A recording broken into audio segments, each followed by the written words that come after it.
जी तो मेरे प्यारे पाकिस्तानियों, इन्होंने जो है स्क्वाड अनाउंस कर दिया है for the T20 series against Australia. अब ये जो इन्होंने 16 रिकनी जो स्क्वाड अनाउंस किया है ना, इसमें से मैं आपको बता रहा हूँ कि 1 से 2 चेंजेस होंगी। बाकी यही स्क्वाड जो है ना आपका T20 वर्ल्ड कप के लिए कंफर्म है। और इसके अंदर वही सारे के सारे मोस्टली पुराने रेलू कट्टे आपको दिखाई देंगे। मेरे चैनल पे आपको वीडियो मिल जाएगी और फेसबुक पेज पे भी मिल जाएगी, जिसमें मैंने पुराने रेलू कट्टों की बात की थी।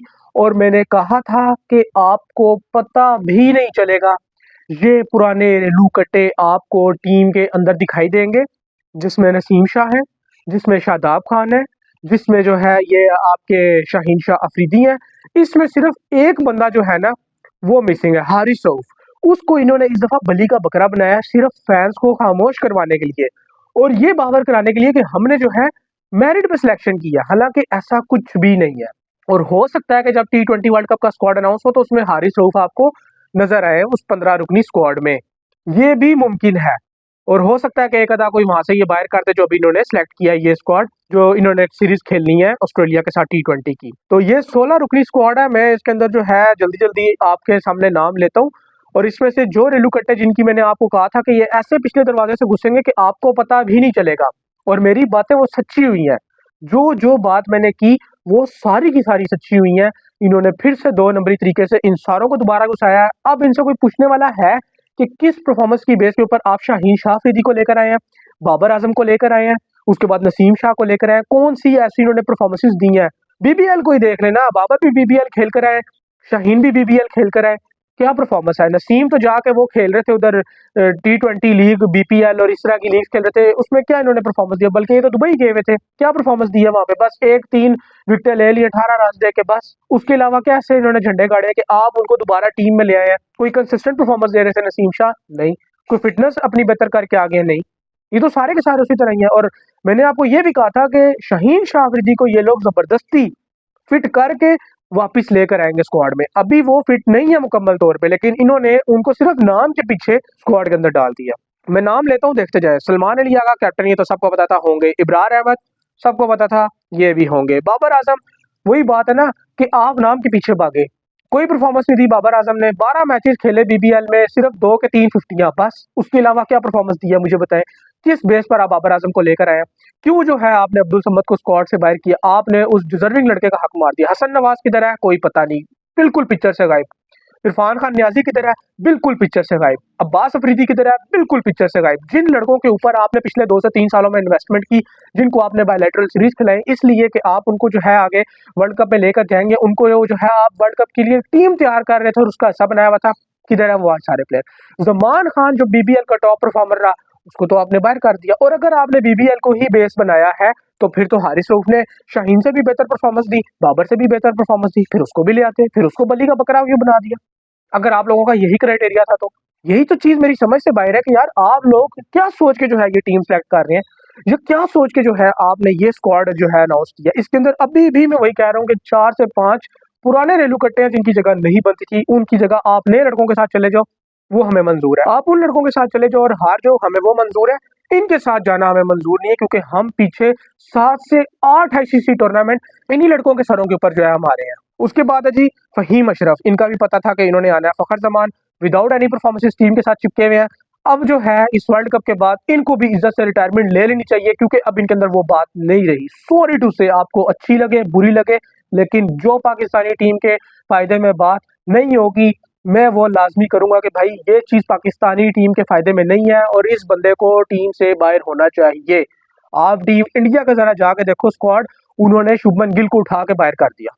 बाबर आजम की तरह ही मैं कह रहा था ना कि वो बाबर आजम बन चुका है इंडिया का, तो उन्होंने उसको बाहर कर दिया। उन्होंने मुल्क के ऊपर समझौता नहीं किया, चाहे उनके गौतम गंभीर ने जोर लगाया शुभमन गिल को प्रिंस बनाने के लिए और जिसे कहते हैं ना कि मुसल्लत करने के लिए, लेकिन वो नहीं कर सके। उन्हें पता था कि भाई अवाम नहीं छोड़ेगी, लेकिन आप लोगों के अंदर डर खौफ ही नहीं है, तो आप लोगों ने तो अपनी मर्जी करनी है। उसके बाद है जी ख्वाजा नाफे साहब, ठीक है अच्छी बात है, ये अच्छी पिक है, लेकिन मेरे नजदीक इस लड़के को इन्होंने पूरे सर्किट में बाहर रखा, किसी बायलैटरल सीरीज में चांस नहीं दिया। श्रीलंका वाली सीरीज में एक में खिलाया, ये जो लास्ट अभी इन्होंने खेली थी जनवरी के स्टार्ट में, उसमें सिर्फ एक ही मैच में इस बेचारे को चांस मिला, लेकिन इसको आप ले आए। अब यही होगा कि शायद ये जो है आगे वर्ल्ड कप में भी जाए, और इसको ले आए हैं तो चलो ठीक है, मैं तो बेस्ट ऑफ लक ही कहूंगा। वैसे अभी तक इसने इंटरनेशनल लेवल पे उस तरह का जो है इसका एक्सपोजर नहीं है, तो मैं क्या कह सकता हूँ इस बारे में। मुझे ख्वाजा नाफिया की सिलेक्शन भी उस तरह समझ नहीं आती। बैटिंग स्टाइल और वो सारी चीज़ें हमने बड़ी देखी हैं, सारा कुछ हमने बड़ा देखा है, लेकिन वही बात होती है कि जब इंटरनेशनल सर्किट में आते हैं ठुस हो जाते हैं। तो जब तक परफॉर्मेंस नहीं करके देंगे, अपने आप को नहीं मनवाएंगे, तो इसलिए मैं अभी कोई भी उस तरह के कमेंट्स नहीं दे रहा है इनके बारे में। मोहम्मद नवाज है, इनकी भी हमें पता है कि ज़रूरत ही थी और इन्होंने भी परफॉर्मेंस दी है और अपने आप को मनवाया, इसलिए इनकी जगह भी बनती है। सलमान मिर्ज़ा परफॉर्मेंस देते हुए आ रहे हैं, वेल एंड गुड है कि इनको रखा है, कोई काम का बंदा इन्होंने रख लिया है। अब इनसे यही उम्मीद है कि भाई ये up to the mark performance दें जिस तरह की इनसे हमें एक्सपेक्टेशंस है।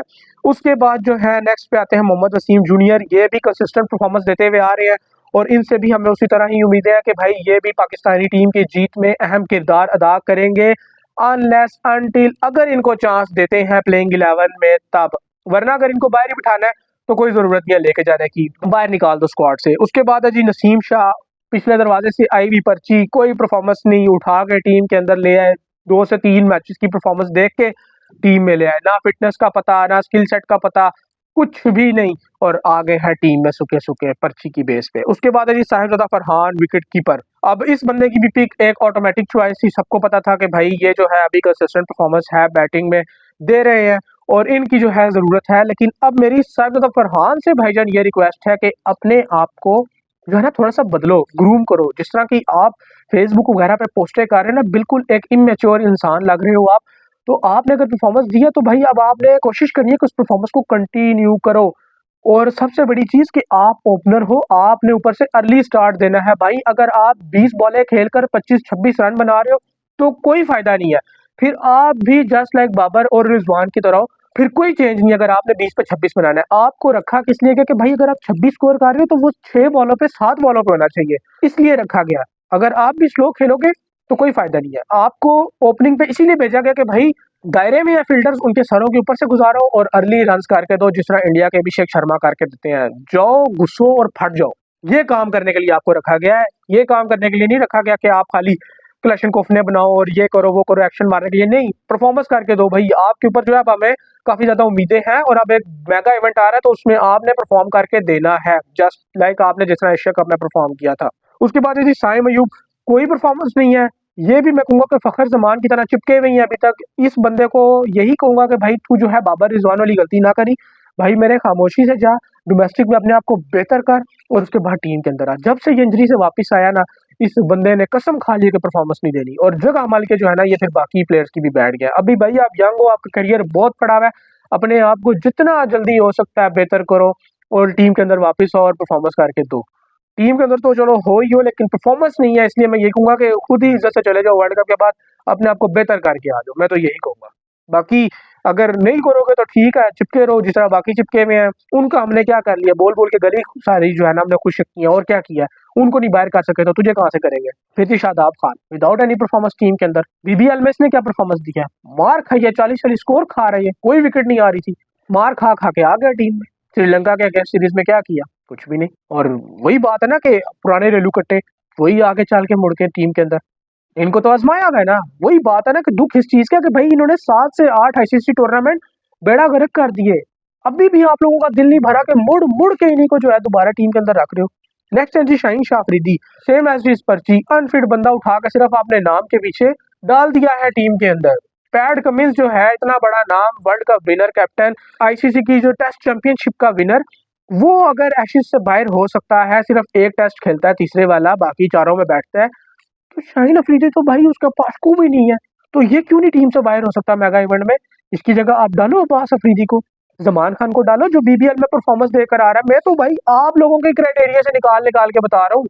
अगर आपने खाली बीबीएल कोई क्राइटेरिया बनाया तो जमान की तो परफॉर्मेंस भी बहुत अच्छी है, उसको ले आओ। फिर कम से कम डेथ ओवर्स में तो बॉलिंग तो अच्छी कर देगा ना, कोई यॉर्कर तो पक्के मार लेता। आपकी टीम के अंदर तो बॉलर ही ऐसा कोई नहीं है जो मार सके पक्के यॉर्कर और वेरिएशन के साथ बॉलिंग कर सके। एक अब्बास अफरीदी था, उसको आप किसी खाते में नहीं ला रहे, वो तो नेड़े ही नहीं है ना किसी चीज के।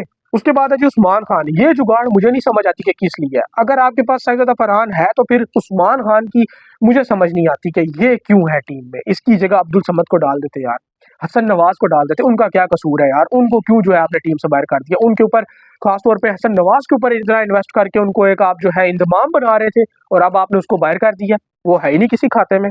तो ये उस्मान खान मेरी समझ से बाहर है, ये क्यों है टीम में। उस्मान तारिक ये तो वैसे ही इन्होंने रखा है पानी शानी पिलाने के लिए, मौका इसको देना नहीं क्योंकि ऊपर शादाब है, इब्रार है, ये भी मेरी समझ से बाहर है कि क्यों टीम में है। ऊपर से अब शादाब को बाहर करके सुफियान को डाल देते, उस्मान को डाल देते, आपका बॉलिंग में कहूंगा स्पिनिंग अटैक बहुत बेहतर हो सकता था। आपका बॉलिंग अटैक इतना बेहतरीन हो जाता कि आपकी सोच नहीं है, लेकिन आप लोगों ने नहीं सुनी, आप लोग कर रहे हैं अपनी मर्जी। भाई ऊपर से जो है सलमान अली अगर करवा देते हैं, साइम अयूब अगर करवा देते हैं, तो फिर शादाब की जगह नहीं बनती थी। अगर आपने डालना भी था तो यार कोई और एक्शन वाला बॉलर डाल देते हैं, सुफियान, मुकीम, फैसल अकरम डाल देते यार। और यार इतने प्लेयर्स हैं आपके पास, आपको नहीं पता। हम लोग यहाँ पर बैठ के हमें पता है कि भाई कौन सा प्लेयर क्या कर रहा है, आप लोगों को नहीं पता। जिस चीज की आप लोग पैसे ले रहे हैं, तनख्वाहें ले रहे हैं, वो काम भी ना आप लोग सही कर सके। ये स्क्वाड जाएगा यार वर्ल्ड कप में अगेंस्ट इंडिया, ये खेलेगा जो 209 रन का हदफ जो है 15.2 ओवर्स में चेस कर रहे हैं, उनके खिलाफ जाके ये खेलेंगे। जिनके स्ट्राइक रेट ही 80-90 के हैं, 110-120 के हैं, ये जाके खेलेंगे उन 200 प्लस स्ट्राइक रेट वाले बल्लेबाजों के साथ। और यार खुदा को मानो यार, ना खेलो तुम लोग, तुम्हारा वास्ता, तुम लोग पुल आउट कर लो। तुम लोग नहीं जो है उनका मुकाबला कर सकते, जलील करवाओगे। ये बेतुका और फजूल जो है ये स्क्वाड लेकर जाएंगे वर्ल्ड कप में, यही स्क्वाड होगा यार। 1 से 2 चेंजेस होंगी। अभी एक नमूना उन्होंने नहीं रखा, हारिस वही ले आएंगे कि यार चल तुझे हमने जो ऑस्ट्रेलिया वाली में बाहर किया, अब तुझे हम वर्ल्ड कप का तोहफा दे रहे हैं, तू खेल। वो तो खेलता है दूसरी टीमों की तरफ से है। तो ये स्क्वाड लेकर जाएंगे और फिर जो है हमारे सरों के ऊपर वो नाकामी की जो है ना एक ताज सजा के ले आएंगे और गलाजत माल देंगे कि ये लो जी हम करके दे आए हैं गंद, संभालो आप। और फिर हम लोग जो है सारे फैंस बैठे होंगे, जलील हो रहे होंगे और जलालत हो रही होगी हमारी पूरे सोशल मीडिया के ऊपर इन शाहकारों की वजह से। सिर्फ रीजन क्या है जी, हमने बंदे वो सिलेक्ट नहीं करने जो टीम को जितवा दे, हमने सिर्फ नाम जो है सिलेक्ट करने हैं जिनसे हम पैसा कमा सके। पैसा कमाना है तो भाई फिर जाओ इंडिया के साथ बैठो, उनके साथ आईपीएल का तय करो, पीएसएल का तय करो, उनके प्लेयर्स को इधर बुलाओ, तुम अपने प्लेयर्स को उधर भेजो और बनाओ फिर पैसा खुला। अगर तुम लोगों ने यही काम करने आता हो, ये काम ना करो, मुल्क का नाम ना बेचो इस तरह, ये मुल्क का नाम ना खराब करो इस तरह के ये नमूने शाहकार सिलेक्ट करके। खुदा का वास्ता ये हाथ जुड़े हैं। बाकी आप लोगों की जो भी राय हो इस स्क्वाड के बारे में वो कमेंट सेक्शन के अंदर जरूर बताइएगा। अपना बहुत सारा ख्याल रखिएगा। मिलते हैं आप लोगों से नेक्स्ट वीडियो में, तब तक के लिए अल्लाह हाफिज।